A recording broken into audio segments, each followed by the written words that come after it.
Hi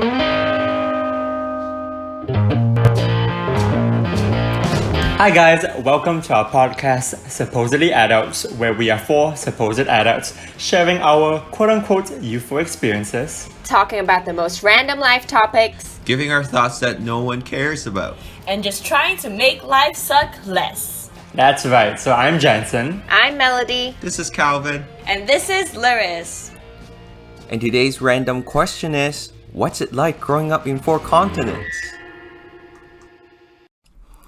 Hi guys, hello. Hi. So I want to say I'm super hyped today because I got to invite my friend Aliaa to our podcast today. So hi Aliaa, yay! Hello. So how's it going? It's going all right. Just Yeah. Saturday. Are you? How does it feel like to be a podcaster? Now you get to experience what I feel like every Saturday. Every Saturday? Yeah, I'll see the behind the scenes. I've told you I've listened to a few of them. It's nice to see the behind the scenes. How does this thing work? Nice. That's awesome. That's awesome. Yeah, don't tell us what you actually think about our podcast. We Exactly. don't want to know. Exactly. No, it's been good. It's been good. I've liked it. So how did you guys meet? Calvin and I actually we know each other through where we work in the same lab. We're both doing our PhDs in the same lab under the same supervisor. And I think Calvin was one of the first people that I actually met in the lab. We have this like, it's kind of become a thing where the new like student coming in will like be interviewed or something by the current students. We say interview, but it's more of like just a casual conversation. Yeah. Remember when I was going in, That's true. Calvin, and all he talked about was how in his first year he just spent it watching The Office. Which is true. I try to give you a very honest answer of what is that student life is all about. Is watching The Office. That's why. Yeah. Exactly. Yeah. I was just curious. So have you always been in Toronto area, or because you mentioned just then that you're from an Arab culture family? How has that impacted you growing up in terms of career or in terms of personal life? Because that's something I'm very interested in. Yeah. So I think when you see me just like from far, there's 2 parts that are kind of very visible before I even speak and talk to anybody. Like if you just find a picture on me online or something, which I don't think you'll find, but anyways, is like I'm a female and I'm Muslim, possibly looking Arab. So Arab like plays a big role in my life, and personally it dictates a lot of kind of even just coming down to like the food I eat, to the music I listen to the movies I watch. Like I still am very attached to it in terms of that, like culturally. Yeah, so but I guess though, in terms of being, because I'm specifically Egyptian though, so within Arab culture there's like a lot of different cultures per se. So but I still think, yeah, like I would, as a Egyptian Canadian, I would say like I have a good 50% balance of my Canadian lifestyle, but I also still try to stick as much as possible to like to the things that I would like to stick to in terms of my Egyptian roots, let's call it. Yeah. So I remember talking to you last time because obviously you're Egyptian, you said that, but then you also grew up everywhere in the world. You grew up in what is it, Dubai, and you go to France, and then Dubai, and then Canada, and all that, right? So I guess, what is it like to kind of move around? So also within so many different continents, so many different culture. What is it like growing up in that environment?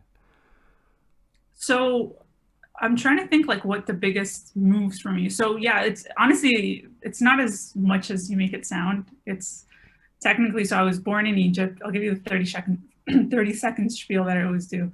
I was born in Egypt. My parents at the time were living in Dubai, so lived in Dubai for 4 years. And then after that, we moved to Paris, France for 4 years. And then we moved back to Dubai for 6 years. And then we moved to Canada. So I lived 8 years in Windsor, and now I've been living for 2 years in Toronto. But I guess one thing though, that like, yeah, I've moved a lot, and I feel like that's definitely because I've been exposed to a lot of different cultures from a very young age. Like Dubai is a very multicultural area. Really? Oh yeah, like I think if you, I can't tell you exactly percentage wise how much population is actually locals versus expats, but a large portion of the population are expats. So like school for me was like every nationality around me was, we were a mix of, you know, we had people from Europe, people from Asia, people from Africa. Like we were all into it, and even our teachers. That was the other thing. Like our teachers were quite a mix of, like, and also that's kind of funny is, so our English teachers always, they could be like American, they could be South African, they could be like British. So the student would come out with like so many different accents. So like you wouldn't really pinpoint, like I can't really pinpoint what accent you're speaking, but yeah, so I think that's definitely helped me though in transitioning between all, because I got used to this idea of like, oh, there's different cultures around me. I think maybe, and even when I moved to France, like I would say France is more like mainly French people, like maybe the expats are like a smaller proportion as opposed to like here in Canada, or Canada now it's more of like just like a melting pot, which is really nice. But in Dubai, it's, I think, more of expats. But the school that I went to as well was pretty like diverse. So I don't know if that was like a conscious decision my parents decided when they, you know, decided to put us into that school. But so that's helped. What was the question again? I feel like I don't know if I answered it. No, you did. I asked you, what is it like to kind of grow up in across so many different cultures, so many different places? Yeah, so it was great. It was great. Yeah. Yeah, I think it's also like, I'm glad that I did. Like there was a price to pay, I guess, in terms of moving around. But I'm also glad that, you know, my parents did give us that opportunity for moving around, and it opened our eyes to a lot of things that I might have not seen if I were to be in one place the whole time. That's fascinating. So I'm just curious, because I guess, you know, Paris is still very international, you know, comparatively, but just off the top of my mind, I would feel like France is probably like the biggest shift then, because it's this multiculturalism, and then, you know, Egypt is home, and then, you know, Canada is also very, you know, multicultural. Would you say that France is like one of the biggest cultural jump for you in terms of how they see multiculturalism? For me personally, I wouldn't say I saw it, because kind of, you got to remember, I was like 4 years at the time. At the time, 4 years, you look at everybody as the same. You don't really look at, oh, this person looks different than me. Maybe, you know, I can start stereotyping them about, like, you don't even know, you're not even aware of these things. Mainly maybe for my parents, my parents, because for them it's completely different culture. And I think in terms of like friends and everything, I don't think we had a difficulty with it. It was just mainly, I think part of it was, I'm trying to remember exactly, because we used to do a lot of like traveling when we were there, so we'd spend a lot of, but like if I look at like our family, friends, and I think my parents still gravitate. Actually, no, I was going to say they gravitated more towards Arabs than everything, but I realized their group of friends was very mixed. We had like people from, I remember like the main family friend group as a kid so we were Egyptian, and then we had Moroccan, Turkish, somebody from Argentina, some from Malaysia, Singapore. So I think, it must have been hard for them at times, because, you know, they're not, at the end of the day, they don't have, their families not close to them, and their culture is not necessarily close to them. It's, if we're going to talk, for example, you know, we mainly eat like halal food or halal food. In order to get to the nearest butcher that sells that, it used to be, I don't know how many metro stops or how many buses you'd have to take. I didn't do it. It was my parents that would do it, but that must have been difficult for them. Yeah. But also they really loved living in Paris. I remember when we talk about it now, like my dad loved the city. He was just like, it was, I think he appreciated the trade-off for like, okay, I might not be getting my culture or whatever in like accessible in terms of even if we're going to be talking about like mosques or whatever, the nearest mosque, I don't know how close that was. That was a bit of a journey to go to. Yeah. So yeah. That's really cool. Maybe we should also invite your dad over to our podcast so that we can talk to him too. That's super cool. But I can't help but thinking though, as you were telling your story, you keep referring yourself as Egyptian, like as in you identify yourself as Egyptian, right? But based on what you said, you never really grew up in Egypt. It's like in Dubai, and then you said France, and then Dubai, and then Canada, like Windsor. So I guess how did you identify yourself as Egyptian? Yeah. So first off, every year for like, I think till I was maybe 14, 15, every year I'd go to Egypt for 2 months, like the 2-month summer break. So that on its own was like, you're 2 months fully immersed in the culture. So I think that definitely played a role. And like, that's why, like, for example, I have friends here that are Egyptian, but born and raised here. And yeah, they do go to Egypt every once in a while, but like, they don't necessarily watch Arabic TV shows or Egyptian TV shows. But like, for me, like, I watch English TV shows, but also just as equally, I probably watch Arabic TV shows at the same time. So I think maybe that's why. And I think at home as well, like, we were always surrounded by, it's movie night. Do you guys want to watch an Egyptian or an English movie? Okay, let's put on, today we'll watch this, next week we'll watch this. So I think, well, I don't know if my parents consciously like put the effort to like make sure that we would always speak, the language at home. So in Arabic in this case, like even when I go back to Egypt, I feel like some family members would say, no, you do have an accent, but I would consider that oh my God. When I go back. Because I feel, there might be like the slang that I'm not good at, but like, I think for the most part, my Arabic accent is pretty good. And I think it's because I'm just constantly listening to it the whole time and I speak it. So I think that's why I've been I still attach myself as Egyptian. You know what? Let me tell you a fun story. Speaking of accent. So I'm Chinese. I'm from Hong Kong, but I kind of spend almost like pretty much half of my life in Hong Kong and half of my life in Canada. So, but then even though I've been living in Canada for so long, right? But I'm always so proud of myself, the fact that I speak Chinese and I think I speak really good Cantonese, right? And because I talk to my parents every day and I spoke to them in Canto. Anyways, so I always feel very proud of it, and it's kind of like my identity. So I remember in 2018, I went to a trip in LA and I met this girl, and she's this weirdo. Her name's Melody. So I met her. We just met, literally. We were childhood friends, but I haven't seen her in ages, and we pretty much don't really know each other. So we just met, literally. And couple conversations in, and then the first thing she said to me is like, "Oh, Calvin, you know what? You actually have an accent." It's like, what the hell do you mean I have an accent? What do you mean? And I hated it. And then since then, she always called me a banana. So banana means white, yellow on the outside, but white on the inside. And I hated it. I was like, what do you mean? Speaking Cantonese, Chinese is my identity, and you keep insulting me. And I hated it.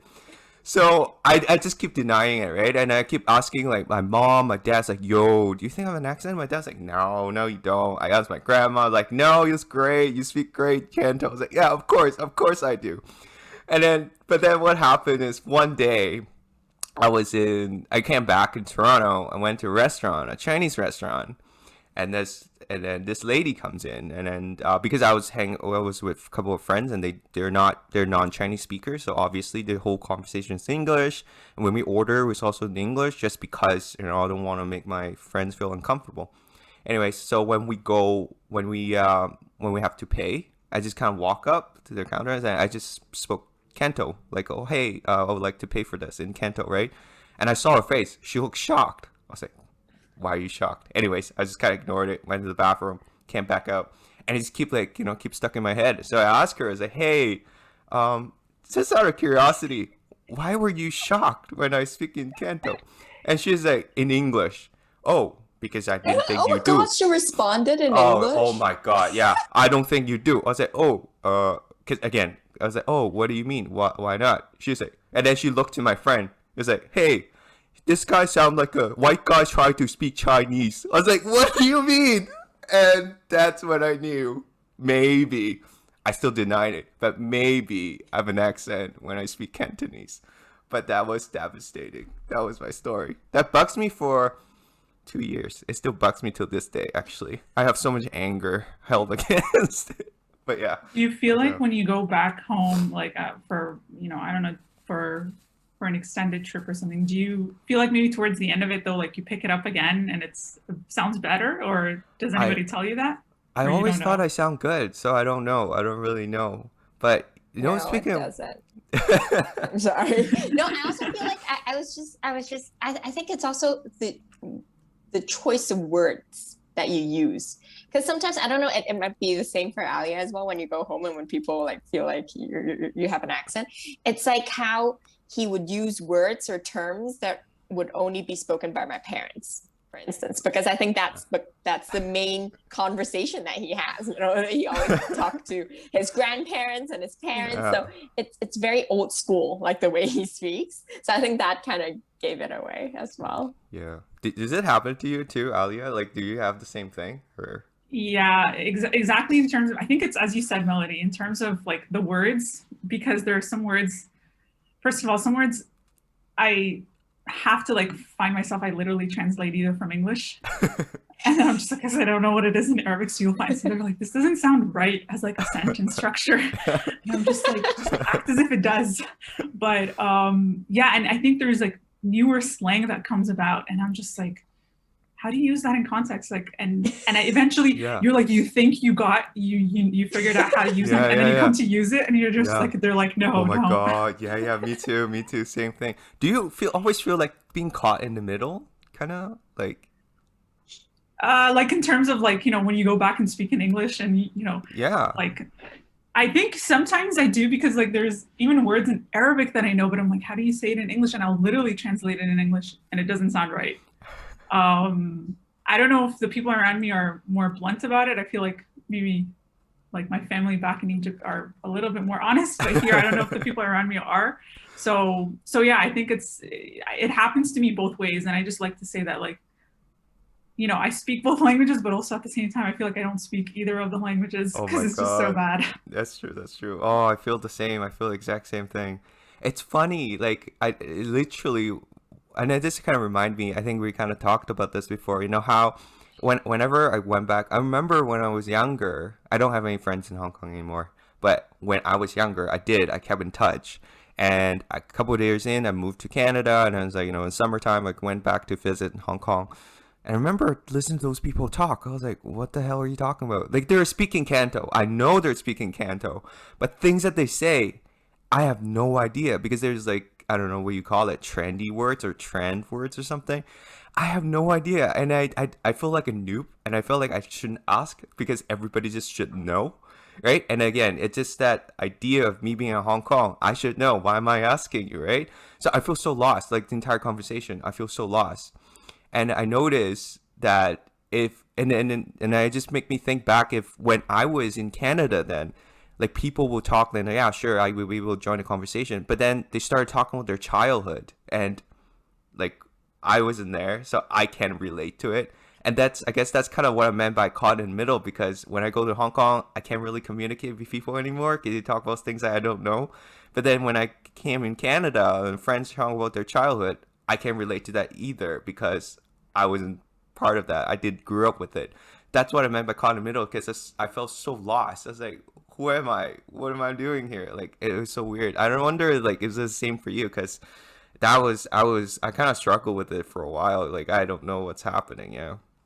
Yeah, I think in terms of like, people here, for example, like my group of friends in Canada, for example, when they start a conversation about, oh, remember watching this as a kid, and remember watching this channel and something, and I'm just like, most of the time, I would say 90% of the time, I have no idea what they're talking about. Like, it's very rare that I know which cartoon it was or books that they read. I don't know if maybe I just wasn't reading as much, or maybe those were not the books that we were reading back where I was at the time. But yeah, I know it happens to me a lot, and they'll like, or even just like refer to things that,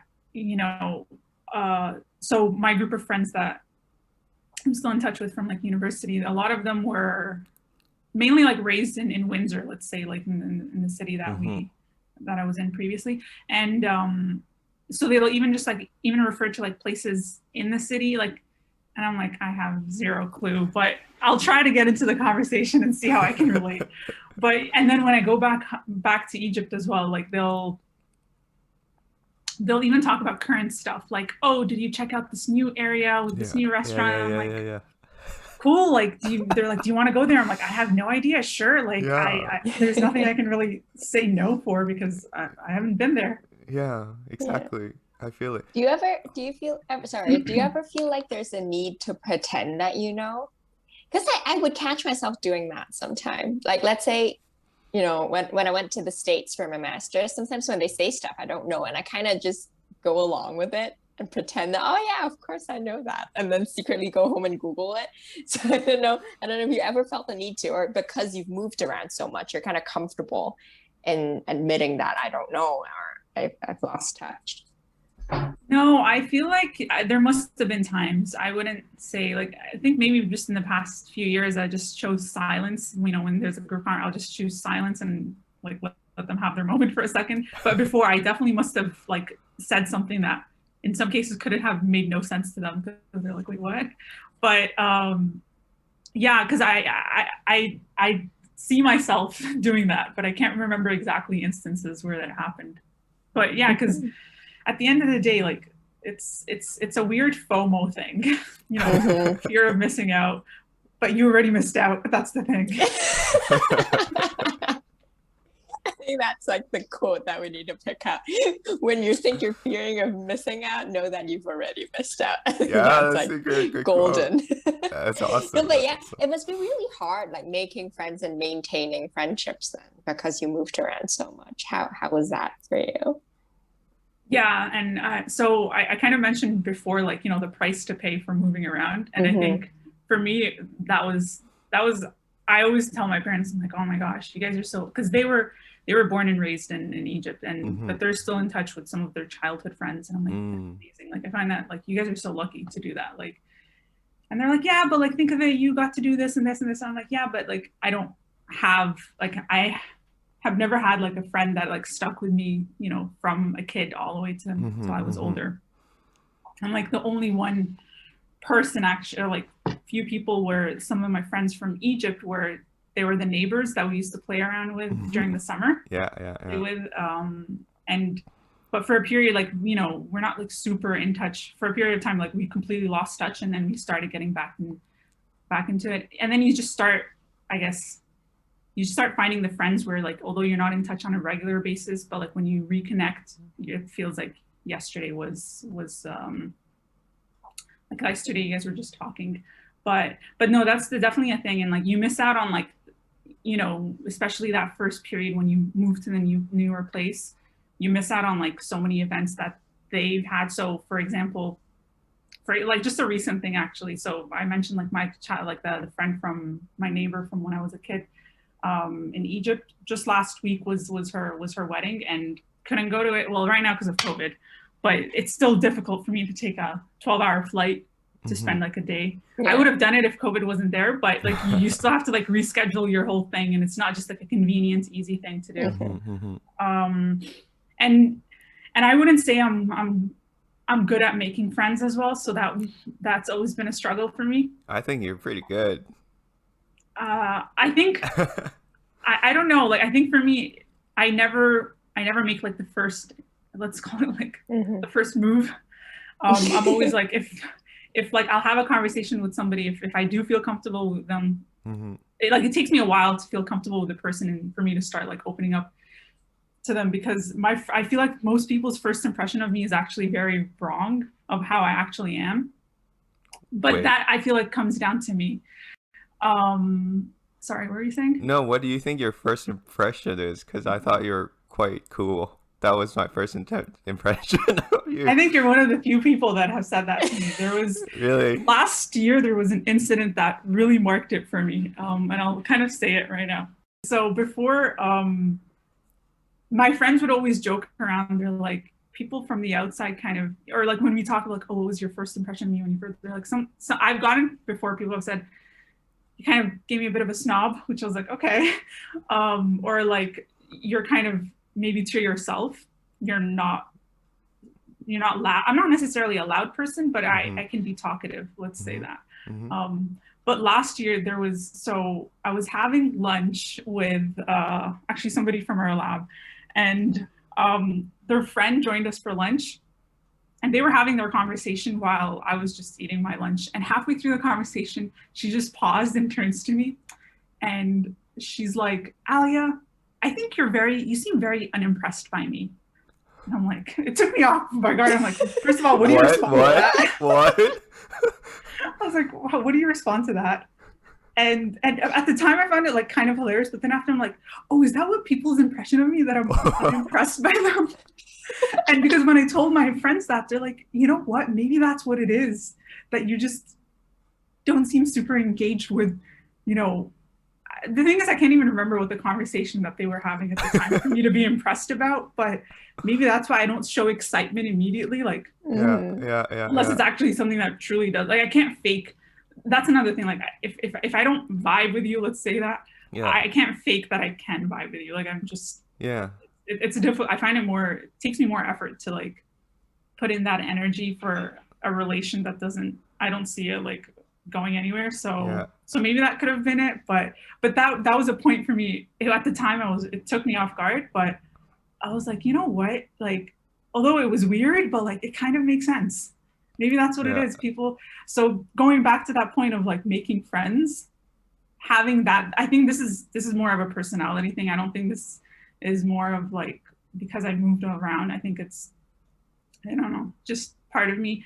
But having that while also moving around and having to you're forced to make new friends all the time was a bit daunting. Let's say that. Okay, but I do have like an advice to ask though. That's selfish because it's for myself. So I'll be moving soon, and I'll be moving to a new country soon, and all that. So I do want to ask your advice, since the both of you have moved around, and Aliaa especially because you've moved around so much. What would be an advice that you would give me, or anybody who's about to move to a completely new country with no friends and, you know, a completely different culture? So I've been lucky in the sense that whenever I've moved, but part of it, I was still in school. Like even now, technically I'm still in, so I kind of have the opportunity to meet new people through school. It's a bit harder though, I feel like, when you are in workplaces, because there's a tendency, you know, for making new friends in the workplace. I want to say it's very rare that you'll, you know, find somebody with the same interests as you. Calvin, do you want to go first? Because I have to think for a second. My advice be make sure that person feel like you're impressed by them, I guess. No, I don't know. I think it's you. I think going in, obviously you wanna, people love to talk about themselves, and you just make them talk about themselves. And at the same time, I'm sure you have stories that, you know, people are interested in learning, and you just, you know, find the right people to vibe with, I guess, and use what Aliaa said. Yeah, I don't know. I feel like Canada is a pretty good country instead of, you know, melting pot or multicultural. People are quite eager to learn about one another. Like they're quite, in general, they're quite understanding from my experience. So I think in Canada it's gonna be fine. Like it doesn't really matter that much where you from. Yeah, so that's what I thought. Yeah. Yeah, I think I would echo that for sure. And I think, you know, like I think friends will, or because I think that's the biggest thing when you move to a place. Like you want to explore the new place and everything, but you want to explore it with somebody, especially if you're going alone or if you don't know anybody. I feel like it'll just come coincidentally, whether through like, I don't know, some activity that you're doing and you meet somebody. Yeah, I think it's just, it's hard, but like it'll be a phase that you'll get through, and then you'll find that new place home for a while. That's true. That's reassuring. So that's, no, definitely. I think yeah, I think it's always just the feeling of being an outsider that's always the hardest in a way. Like even if you have made friends and you have a group of friends, it's still possible for you to feel like an outsider. And I think both of you would relate to that. So I think this is, yeah. But this remind me to wrap up, I guess. Aliaa, remember you told me that quote about being a third culture kid? What was that again? What was that quote again? So I think this resonates very well with that whole thing of language when you go back, to Hong Kong, and then when you come here, people are talking about their childhood stuff. So what it is you're too foreign for, too foreign for home, too foreign for here, not enough for both. So you're stuck in the middle. You're like, where? So yeah, I think that definitely resonates with me in so many things. Yeah. And actually, when you told me, I thought about it at home quite a bit. You said too foreign for home, too foreign for here, never enough for both. But then I thought, but maybe I can add the last sentence, but I'm always enough for me. I thought I would just add that. Just be comfortable with who you are. Like, if you're comfortable with your experience and all that. Yeah. Exactly. Yeah. So just one thing, right? I feel like with this quote, it's very easy to come up with the challenges, and I can imagine, the challenges that comes with it and all that. But I guess to spin it in a more positive tone, what would you say is one thing that you are grateful for being stuck in the middle? Or is there any opportunity for you because you're stuck in the middle? Like what is some positive that you have from this experience? I think I get double the experiences, let's say that. And like double I feel I kind of double the opportunities. I know, like, not exactly, I wouldn't say exactly double because you're still missing out some parts, but you still have, let's say, like your connections in home and your connections here, or vice versa. And you're also a little bit more open-minded in certain things, and you're willing to try, you're willing to try new things. And I think trying new things opens up opportunities on its own. Even down to like, I'm a huge foodie, let's say that. So even down to food, the fact that, like, I know, some people might just be like, oh, I'm just reserved to like whatever food that I've just been raised and grow up eating. Not really excited to, but like, I find it fascinating. Like food, for example, tells you so much about some other cultures. Just accepting to try it. I think I've never struggled, for example, like to not want to try something. So, and I think that can translate in a lot of things, not just food.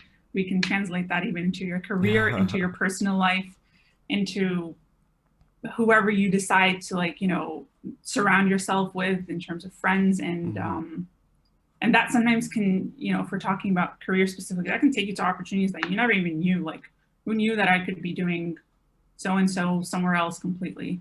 But it's because that person in this other country can, like, help you, for example, and lead, like, what's the word? Forgot the word.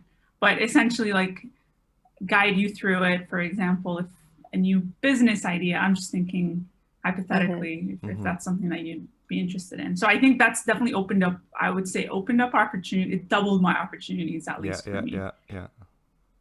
Wow, that's fascinating. I think this is one of the best podcast episode we've ever had. Thank you so much, Aliaa. This is fascinating. I really love it. Yeah. No, thank you guys. And I really enjoyed this. I hope I brought something new to the table. Oh, absolutely. Absolutely. No, I think it's great. Like, we have a lot of very interesting perspective on things. I think people are so tired of just listening to us. So having your input, I think that's amazing. So thank you so much, Aliaa. Hopefully we can bring your parents on too sometime. The whole family. We'll have a whole good family. That's right. No, thank you guys for having me on here. And all right, I think it's a good way to end it then. So thank you. We'll definitely invite you back on sometime. We have to. Please say yes. Yes. Okay. Now you're putting her on the spot. But yes. That's right. All right. Talk to you guys later. Bye-bye. Thank you. Bye. Bye.